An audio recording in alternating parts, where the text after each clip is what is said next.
sabe o que são raios?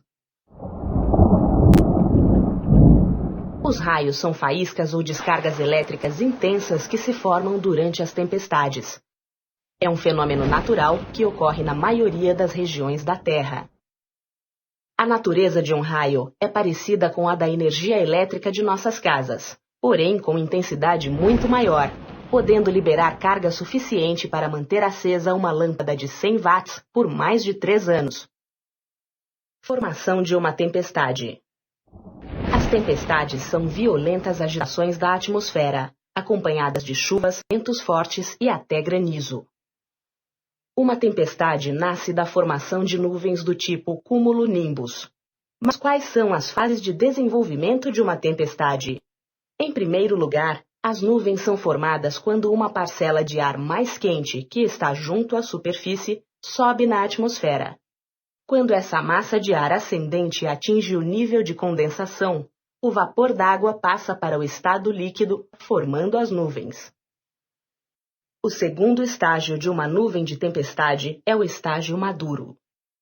Nesta fase, no interior da nuvem há movimento de ar ascendente e no exterior, movimento de ar descendente. Você imagina por que isso acontece? Porque a temperatura no interior da nuvem é maior do que a temperatura do lado de fora dela. Essa variação causa uma diferença de densidade do ar e gera as fortes correntes convectivas no interior da nuvem.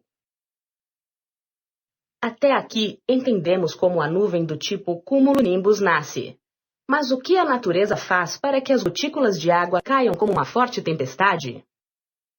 As gotículas dentro da nuvem, devido às correntes ascendentes e descendentes, colidem umas com as outras, formando uma gota maior e assim por diante. Este processo é chamado de coalescência.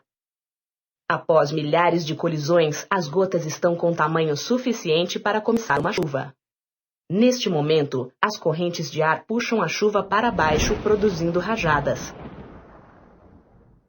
O último estágio de uma nuvem de tempestade é o estágio dissipativo. Nesta fase, o movimento do ar é descendente e a intensidade da chuva diminui. A nuvem gradualmente vai se espalhando, ganhando o desenho parecido com flocos de algodão desfiados. Antes do raio. Durante uma tempestade, você já deve ter visto um zigue-zague de luzes no céu. Também deve ter se assustado com um forte estrondo. Um raio, também chamado centelha ou corisco, é uma descarga elétrica que acontece na atmosfera. O trovão é o som e a luz é o relâmpago. Os ventos entram em atrito com as partículas de gelo existentes no topo da nuvem, provocando a separação das cargas elétricas. Assim, a parte inferior da nuvem fica com excesso de cargas negativas, enquanto a parte superior com cargas positivas, deixando a nuvem eletricamente carregada. O acúmulo de cargas negativas na parte de baixo da nuvem provoca uma indução eletrostática no solo, resultando em uma diferença de potencial de uma voltagem muito alta. Esta tensão, da ordem de milhões de volts, rompe a rigidez dielétrica, ou seja, a resistência do ar. 3 maneiras podem contribuir para isto. Vamos ver quais são? A primeira delas é quando a carga acumulada na base da nuvem é muito intensa.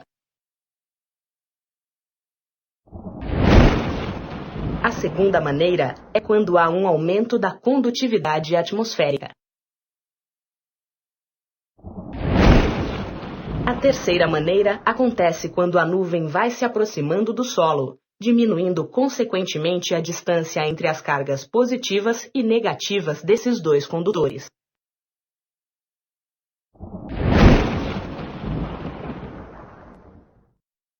O momento do raio. Vamos agora entender como é o caminho do raio na direção da Terra. Quando o campo elétrico formado pelas nuvens e pelo solo rompe a resistência do ar, as cargas negativas movem-se para a Terra, através de um caminho denominado líder escalonado. Quando a extremidade do líder escalonado aproxima-se do solo, uma ou mais cargas ascendentes positivas, denominadas líderes conectantes, saiam do solo em direção ao líder escalonado. Quando os dois líderes se encontram, fecha-se um circuito elétrico. Forma-se então um intenso clarão chamado descarga de retorno.